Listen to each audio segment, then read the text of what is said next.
네, 이번 한 주간은 믿음에 대한 말씀을 함께 좀 나누고자 합니다. 왜 많은 사람들이 믿음으로 말씀대로 살아야 된다는 것은 알고 있지만 그렇게 살지 못하는 것일까요? 나는 죽고 예수로 살아야 된다는 것은 많은 성도님들이 알고 계시지만 왜 실제로 살아가는 삶의 자리에서는 그처럼 많이 실패하게 되는 것일까요? 여러분, 여러 방해 요소들이 있겠지만 그 중에 오늘 말씀에서 보시면 제자들이 예수님을 따라가는데 가장 결정적으로 방해하는 것이 있는데 그것은 바로 염려입니다. 염려. 믿음대로 말씀대로 살아가려고 하고 나는 죽고 예수님으로 살아가려고 하는데 우리 마음 안에 이런 마음이 들어올 때가 있습니다. 내가 너무 바보처럼 손해보면서 사는 것 아닌가? 내가 하고 싶은 걸 꼭 다 내려놓아야 하는가? 도대체 믿음으로 사는 나에게 남는 것은 무엇인가? 정말 내가 이러다가 망하는 것 아닌가? 이런 믿음으로 말씀대로 살려고 하는 우리들에게도 이런 염려들이 들어올 때가 있습니다. 사실 이런 염려들은 자연스러운 반응이라고 할 수 있습니다. 하지만 여러분, 정말 믿음대로 말씀대로 살면 망하는 것일까요? 정말 나는 죽고 예수님으로 살아가면 그 사람은 정말 그렇게 끝장나는 삶이 되는 것일까요? 여러분, 그렇지 않습니다. 우리가 성경에 나온 많은 믿음의 사람들의 삶의 그들의 끝을 보아서도 알듯이 믿음대로 말씀대로 살면 그것이 망하는 길이 아니라는 것 우리는 잘 알고 있습니다. 그리고 여러분 곁에 계신 여러분 주변에 있는 믿음의 지체들을 한번 보십시오. 정말 믿음대로 말씀대로 살아서 망하는 사람이 있는지 여러분 한번 주변의 분들을 한번 생각해 보십시오. 물론 믿음대로 말씀대로 사는 것이 쉬운 길은 아닙니다. 성경은 절대 그 길이 쉬운 길은 아니라고 말하고 있습니다. 하지만 여러분, 믿음대로 말씀대로 살아가는 사람만이 경험하는 평안과 기쁨과 행복과 만족과 자유가 있습니다. 그리고 믿음대로 말씀대로 살아가는 사람만이 누리는 하나님으로부터 응답받는 경험들이 그의 삶에는 있는 것이죠. 이거는 세상 사람들과는 너무나도 다른 그런 경험들이다라는 것입니다. 그런 경험들이 쌓이면서 우리 안에서는 염려는 점점 사라지고 믿음이 점점 생기게 되는 것이죠. 여러분, 그러면 오늘 말씀에서 우리가 그처럼 믿음대로 말씀대로 살지 못하게 하는 이 염려, 나는 죽고 예수로 살고 싶은데 끊임없이 내 안에도 있는 이 염려들을 어떻게 물리칠 수 있을지 우리가 오늘 말씀을 통해서 좀 생각해 보고자 합니다. 여러분, 먼저 첫 번째는 염려는 환경의 문제가 아니라 우리의 믿음의 문제다라는 것입니다. 염려는 환경의 문제가 아니라 믿음의 문제다. 여러분, 28절 말씀 우리 한번 같이 읽겠습니다. 28절입니다. 시작. 오늘 있다가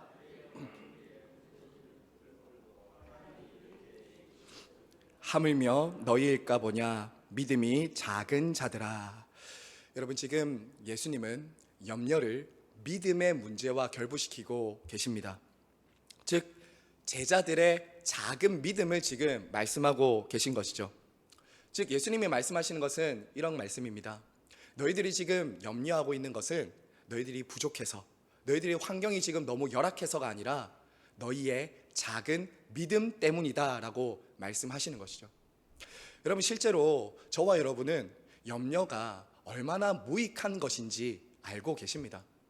한 심리학자가 이렇게 통계를 통해서 조사한 결과에 따르면 우리가 하는 걱정과 염려거리의 96%는 불필요하거나 해도 소용이 없는 염려들을 한다고 합니다. 자, 그 염려를 보니까 이렇더라고요. 사람들이 하는 염려의 40%는 절대 일어나지 않을 일이고 30%는 이미 일어난 일에 대한 걱정이고 22%는 사소한 일에 대한 걱정이고 그리고 마지막 4%는 우리가 바꿀 수 없는 일에 대한 염려라는 것입니다. 그러니까 즉 우리가 하는 많은 걱정과 염려거리는 실제로 96%는 우리가 어떻게 할 수 없는 염려라는 거예요. 단 4%만이 우리가 그 걱정과 염려거리를 해결할 수 있는 염려다라고 말하는 것이죠. 여러분, 그런데 이것은 단순한 정신심리학자의 그런 조사만이 아니라 우리 예수님께서도 우리의 영혼에 염려가 얼마나 무익한 것이고 해가 되는지를 예수님 말씀하셨습니다. 가장 대표적인 예가 네 가지 밭의 비유에서 세 번째 가시떨기 밭에 떨어진 씨앗이 자라지 않는 이유에 대해서 우리 예수님이 이렇게 말씀하셨지 않았습니까? 가시떨기 밭에 떨어졌다는 것은 말씀을 들으나 세상의 염려와 재물의 유혹에 막혀서 결실하지 못하였나니. 그러니까 염려거리가 있는 분들은 말씀을 들어도 받지 못한다는 거예요. 그 염려가 너무 가득하니까 말씀의 씨앗이 떨어지면 그 말씀이 질식된다는 거예요. 질식. 여러분, 그러면 여기서 믿음이 작다는 것은 어떤 의미일까요? 어떤 사람을 가리켜서 믿음이 작다라고 우리 주님은 말씀하시는 것일까요? 여기서 여러분, 이 믿음이 작다는 것은 하나님께 대한 전적인 신뢰와 믿음이 부족하다는 거예요. 하나님께 대한 전적인 믿음과 확신, 신뢰가 부족하다라는 것입니다. 그러니까 염려를 하나님께 다 맡기지 못하는 거예요. 우리가 이러한 한 대표적인 인물을 좀 예로 들어보겠습니다. 여러분, 베드로 아시죠? 이 베드로가 예수님께서 이 풍랑이는 바다 위를 걸어오실 때 베드로가 예수님께 담대하게 이런 요청을 하죠. 주여, 주님이시거든 저를 명하여 물 위로 오게 하소서. 그러자 예수님이 와라, 부산 사투리로는 온나, 이렇게 하십니다. 그러자 베드로가 그 물 위를 정말 걸어갔어요. 근데 베드로가 그때 무엇을 보냐면 예수님을 정확히 정조준하면서 걸어와야 되는데 주변의 바람과 풍랑을 보자 빠져 들어가기 시작했어요. 그때 우리 예수님 어떻게 하십니까? 즉시 손을 내밀어 그 베드로를 일으키시면서 하시는 말씀이 있습니다. 어찌하여 의심하느냐? 믿음이 작은 자여 왜 의심하였느냐? 이렇게 말씀하시죠. 믿음이 작은 자여. 이처럼 작은 믿음은 어떤 믿음이라는 것입니까? 예수님께 대한 신뢰와 의지, 이 확신이 결여되어 있다는 거예요. 한편으로는 예수님의 말씀을 붙들고 살아가려고 하지만 한편으로는 내가 이러다가 죽는 거 아닌가, 내가 이러다 망하는 거 아닌가 라는 이 두 가운데서 늘 왔다 갔다 하는 믿음이 작은 믿음이다라는 것이죠. 하지만 여러분, 우리 예수님께서 기대하시는 큰 믿음, 우리 예수님께서 기대하시는 믿음은 어떤 믿음일까요? 그 믿음은 바로 우리의 모든 문제와 상황을 하나님께 맡기는 믿음입니다. 베드로전서 5장 7절에 보시면 베드로는 이렇게 말합니다.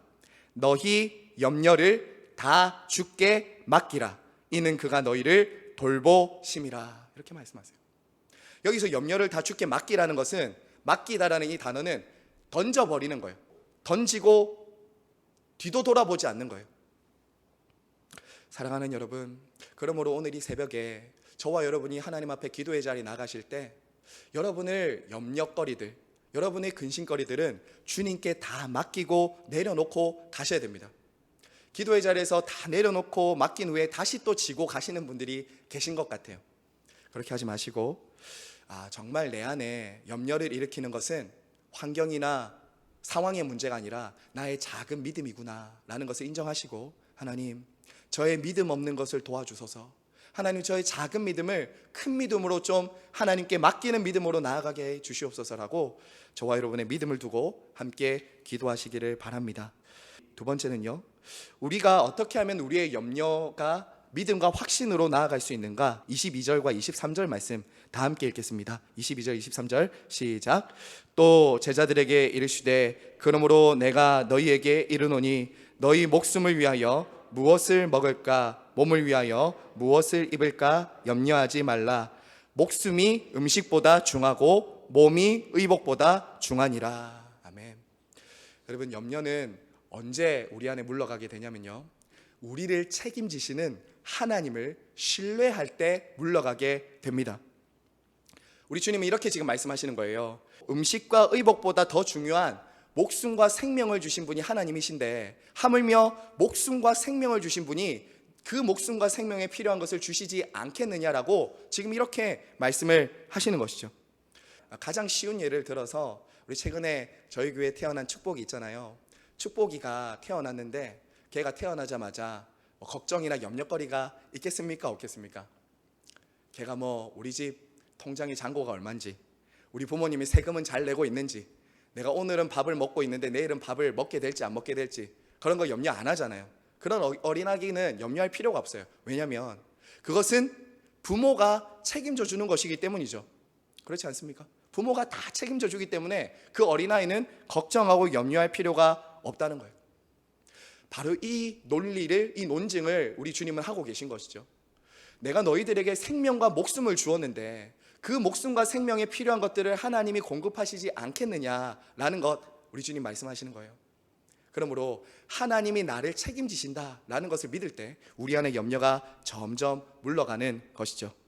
자, 그리고 우리 예수님은 이제 더 이어서 창조 세계를 돌보시는 하나님을 바라보라고 하십니다. 24절 보세요. 까마귀를 생각하라. 심지도 아니하고 거두지도 아니하며 골방도 없고 창고도 없으되 하나님이 기르시다니 너희는 새보다 얼마나 더 귀하냐. 우리 예수님은 지금 이 까마귀를 예로 통해서 말씀하고 있습니다. 여러분, 당시 유대 문화에서 까마귀는 부정한 짐승이었습니다. 그런데 그 부정한 짐승도 하나님이 먹이시고 입히신다는 거예요.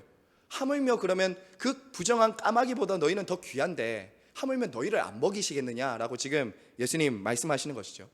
또 27절 보세요. 27절 보시면 예수님은 그 다음에 무엇을 예로 드십니까? 백합화로 시선을 돌리십니다. 솔로몬의 모든 영광으로 입힌 것이 백합화보다 아름답지 못하다라고 말씀을 하시는 것이죠. 사랑하는 성도 여러분, 까마귀는 죽으면 끝이고 백합화는 시들면 끝나지만 저와 여러분은 영원히 존재합니다. 저와 여러분은 영원히 존재해요.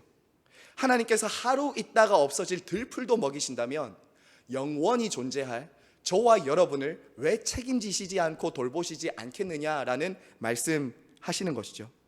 오늘 있다가 시들면 내일 아궁이에 던져질 들풀도 입히시고 먹이신다면 하물며 하나님의 자녀들은 얼마나 더 먹이시고 입히시겠습니까? 이처럼 여러분, 우리는 저 오늘도 이 땅의 대지에 비를 내리시면서 이 땅을 촉촉히 적시시는 그 하나님께서 창조 세계를 돌보시고 계시는 그 하나님께서 나의 인생도 돌보시고 계신다는 것을 믿을 때 우리 안에 있는 염려는 물러가게 된다는 것이죠. 여러분, 그리고 더 놀라운 사실은 저와 여러분은 창조 세계보다 더 큰 약속과 선물을 받은 사람들입니다. 로마서 8장 32절에서 우리 하나님 이렇게 말씀하십니다. 자기 아들을 아끼지 아니하시고 우리 모든 사람을 위하여 내어주신 이가 어찌 그 아들과 함께 모든 것을 우리에게 주시지 아니하겠느냐. 아멘. 사랑하는 여러분, 하나님께서는 이 창조 세계의 미물들에게는 먹을 것과 입을 것과 보금자리를 주셨어요. 하지만 거기까지였습니다. 저와 여러분에게는 먹을 것, 입을 것, 보금자리만 주시는 것이 아니라 아들까지 주셨다고요. 아낌없이 하나님이 다 주셨다고요. 하나님이 하나밖에 없는 당신의 아들 예수 그리스도를 우리에게 주셨는데 하물며 무엇을 더 아끼시겠냐라는 말씀인 것입니다. 사랑하는 여러분, 하나님께서 창조 세계를 창조하시고 돌보실 뿐만 아니라 아들까지 주시면서 저와 여러분을 돌보고 계시다는 것 믿으시기를 바랍니다. 자, 여러분, 끝으로 우리가 어떻게 하면 우리가 믿음으로 살아가고 말씀으로 살아가는 것을 방해하는 염려를 물리칠 수 있는가? 마지막은 자신의 한계를 인정할 때 염려는 물러갈 수 있습니다. 여러분, 25절 끝으로 한번 보세요. 또 너희 중에 누가 염려함으로 그 키를 한 자라도 더할 수 있느냐. 여러분, 여기서 이 키라고 번역된 단어의 옆에 보시면 생명, 시간 이렇게 되어 있는 것을 보게 될 것입니다. 이 키라고 번역된 단어는 생명, 시간이라는 단어인데요, 이것을 다르게 바꾸면 이렇게 될 수 있겠죠. 누가 염려하면서 시간이나 생명을 더 늘릴 수 있겠느냐. 내가 더 살고 싶다고 시간을 쭉 늘릴 수도 없고 내가 하루 25시간 살 수도 없는데 어떻게 그걸 염려하느냐라고 지금 우리 주님이 말씀하시는 것이죠. 키로 번역하든 생명으로 번역하든 그 의미는 동일해요. 그 의미는 네가 염려하더라도 그 일은 네가 해결할 수 없는 문제라는 거예요. 네가 아무리 염려해도 그것은 너의 능력 밖이라는 것을 인정하라라는 것이죠. 사랑하는 여러분, 내가 할 수 없는 영역을 하나님께 인정하고 맡기는 것이 믿음입니다. 그럼 반대로 내가 할 수 없는 영역을 내가 딱 손에 붙들고 끝까지 주장하면서 있는 것은 무엇일까요? 그것은 불신앙과 죄입니다. 내가 할 수 없는 영역에 대해서 하나님께 맡기지 않고 내가 끊임없이 가지고 있다라는 것은 내가 주장할 수 있다는 것이거든요. 그것을 하나님께 맡겨야 돼요. 그것을 가지고 있어도 여러분이 해결할 수도 없을 뿐만 아니라 그것은 하나님 보실 때 나에게 맡겨야 될 것을 끝까지 주장하고 있는 죄다, 불신앙이다라고 보시는 것이죠. 그러므로 여러분, 저와 여러분은 나의 한계를 인정하셔야 됩니다. 타락의 길은 자리를 이탈하는 거예요. 하나님의 자리에 내가 올라가는 것이 타락이에요. 그렇다면 오늘 이 새벽에 그 자리를 하나님께 드리셔야 돼요. 저는 하나님의 자리에 있을 사람이 아닙니다. 제 능력 바뀝니다. 이 문제는 제가 할 수 없습니다. 이 문제와 상황과 사람은 제가 할 수 없으니 주님께 맡깁니다 라고 하나님께 맡기는 것이 믿음입니다. 성도 여러분, 말씀을 맺겠습니다. 그러면 오늘 말씀에서 마지막으로 이 말씀을 맺으면서 하나님께서 염려 대신 우리에게 구하라고 하신 것이 하나 있어요. 그것을 보면서 말씀을 맺겠습니다. 29절부터 31절을 우리 끝으로 함께 읽겠습니다. 29절 31절 시작. 너희는 무엇을 먹을까 무엇을 마실까 하여 구하지 말며 근심하지도 말라. 이 모든 것은 세상 백성들이 구하는 것이라. 너희 아버지께서는 이런 것이 너희에게 있어야 할 것을 아시느니라. 다만 너희는 그의 나라와 그의 의를 구하라. 이런 것들을 너희에게 더하시리라. 아멘. 여러분, 여기서 이 세상 사람들이 구하는 것과 하나님의 백성들이 구해야 하는 것이 선명하게 구분되고 있습니다. 여러분, 29절에 보시면 세상 사람들이 구하는 것이 무엇입니까? 무엇을 입을까? 무엇을 먹을까 하는 것입니다. 이 구하다라는 단어는 적극적으로 무언가를 추구한다는 거예요. 끊임없이 추구하고 계속 지금도 추구하고 있는 것, 이것을 말하는 단어예요. 한마디로 이 세상 사람들이 살아가는 삶의 방식이 무엇입니까? 무엇을 먹을까? 무엇을 마실까? 입고 먹고 마시는 일에 온통 정신이 팔려서 그것을 추구하면서 살아간다는 거예요. 이것이 전부인 것처럼 살아간다는 것이죠. 그러니까 그 세상에 대한 염려거리가 생기지 않을 수 없는 것이에요. 하지만 여러분, 오늘 새벽에 나오신 저와 여러분에게 우리 주님 말씀하시는 것은 그런 것들을 추구하면서 염려하지 말라는 거예요. 그런 것이 다 필요 없다는 것이 아닙니다. 그런 것을 염려하지 말라는 거예요. 왜냐하면 그것은 우리 주님이 책임져 주시는 것들이기 때문이에요. 다만 우리 주님이 말씀하시고 부탁하시는 것이 있죠.